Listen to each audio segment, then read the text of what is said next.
Teka, sandali. Ba't pa lahat kayo nagpipresenta? Kaya na ni Peachy yun, PR siya, linya niya yun, di ba?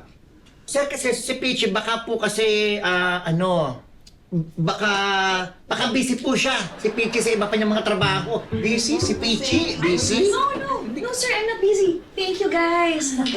Don't worry, sir. I'll take care of it. I will handle the meeting with the clients. Na-prepare ko na po yung mga proper info regarding the company's plans, the company's products, and the company's projects.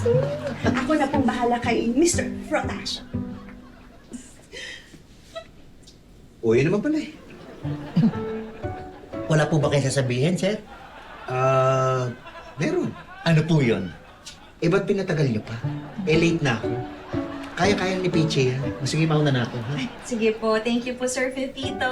Sige. Bahala na kayo dyan, ha? Okay.